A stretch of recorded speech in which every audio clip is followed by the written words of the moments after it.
Gentlemen, ladies, I just woke up from a feverish dream, a nightmare, if you will, and I'm very concerned about set 12, specifically charms. I made a video about a week ago speaking very glowingly on charms. Guys, I'm an optimist until proven otherwise, always. And I'm still that way, and I still want to be optimistic about charms. But I made the video last week where I talked about how it's very similar to encounters in terms of the amount of RNG. I will say charms are less impactful to the game overall than encounters are. And the big positive is that charms are it has the player's choice. The player gets to choose to look for a charm. The player gets to choose which charm they buy. I think that's very cool. But obviously the RNG aspect is a thing. That's TFT, right? But, you know, I've been playing a lot more. I've been playing a lot of games, and a lot of games charms feel fine, and I'm having fun, and it adds replayability to the game, and I'm still having fun. I'm still having a whole lot of fun. I'm just thinking about in a month or 2 months especially, how am I going to feel about this mechanic? Because there are so many games where I just totally lose placements late game, like games where it looks like I'm going to go first and I just go third because I just cannot find a combat charm like to save my life. You know, that has already happened so many times, and I'll see it happen to other players in my games where I'll take a placement off of them because they just can't find their combat charm. I'll be in a lot of end games where people are just people are chatting the game, so I guess it's just charm diff. And so there is some skill expression there because you could save your gold, you know, to roll. Like you could have in mind, hey, I'm gonna have to roll for a charm. I need to not roll past 15 gold or something like that. I need 15 gold in the bank to find my charm. You know, it's because the next round you'll get the interest, at least 6 gold, right? And then you'll have the 22 gold or whatever to roll. So like there is some skill and some finesse that people just haven't figured out. Of course, there definitely will be. But I'm already really starting to feel the painful parts of charms already. Now, I don't think it'll be as bad as encounters. I do not think it'll be anywhere as bad as encounters. It can't be, but I do think in about a month, you're going to hear everyone bitching about this mechanic. Again, right now, I'm still having fun.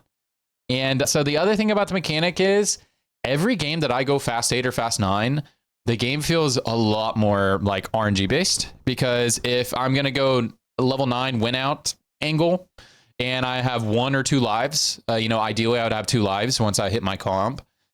You know, if you just miss your charm one turn, if you don't have gold, like you're just fucked. Like you just lose. Like you'll lose to somebody else who has a reasonably strong board, even if they're the strongest player in the lobby. And so like that might change a lot of people's play styles. And at least for me, I'm someone who really likes playing level 8 comps. I really like playing 4 costs. I really like doing that. That's typically my play style that I like to play. But for me, early set, especially until charms are a little bit more figured out and how to play econ on stage 4 and 5 is a little bit more optimized, I'm probably just going to reroll and play verticals the early part of the set, because when I'm practicing on PvE right now, and I do have pretty high quality lobbies, you know, I recognize a lot of people in my games. Most of the people I play against are at least Grandmaster, usually, or I can recognize them to be that. And in my games, every game that I go fast 8 or fast 9, it feels a lot more like a lottery to me, at least to me. Like some games I'll go first, some games I'll just go Giga 8th. When my game looks pretty good, just because charm diff, or I just can't find my 4 cost or whatever, you know, bag sizes, you guys know the deal. And then every game I reroll or play a really simple vertical and roll a lot on stage 3 and stage 4 for charms, really build my play style around that, rolling a lot on stage 3, stage 4 for combat power, for charms, for finding my reroll units and that sort of thing. Those games feel a lot more consistent. I usually place anywhere from 2nd to 6th, all of my games that I do that. And occasionally I'll first place. You know, your first place rate isn't going to be very high with that type of play style, but your average placement will be really high. So that is going to be the style that I'm going to do early part of the set, is a style that I never normally do, which is reroll and verticals. It's exactly the opposite of how I normally play the game, but I think it'll serve me well, and we'll see how it goes. You know, I'm normally pretty bad early season because I do like to play the 4 cost style and that sort of thing.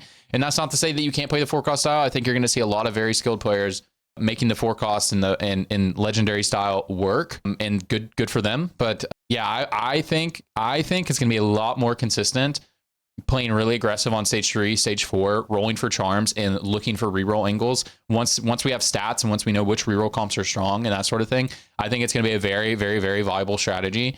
Rerolling a lot mid game, and it's rerolling a lot mid game and holding units because you can just accelerate the tempo of the lobby mid game and punish the people who go fast 8. And if enough people do that in your lobby, that'll definitely become the meta, because the tempo of the lobby will just be so high. and the inconsistency of charms will disincentivize the style of going level 8 or going fast 8 or going fast 9 unless you're in a crazy position to do it. So I'm pretty concerned about charms. I'm concerned this is going to force early part of the set's going to force a reroll meta. It really depends on player behavior. It depends on what everyone else is doing. I think it is going to force us into a reroll meta unless they make the reroll comps just really bad, which I don't think they want to do because people like rerolling.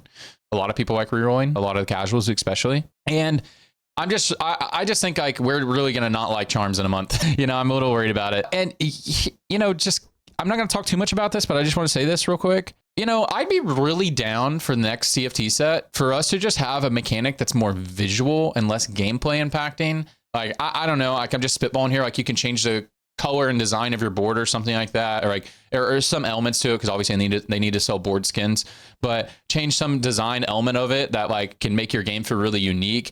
Kind of like the music mechanic, but take out headliners, right? Something that can make your build feel really unique and really different every single game, but doesn't impact the gameplay as much. Like maybe impacts the game a little bit, like should impact the game a little bit. But I think TFT is so busy already. Like there's portals or all this shit going on, like portals, augments, the comps, obviously, artifacts, like these random drops you get throughout the game.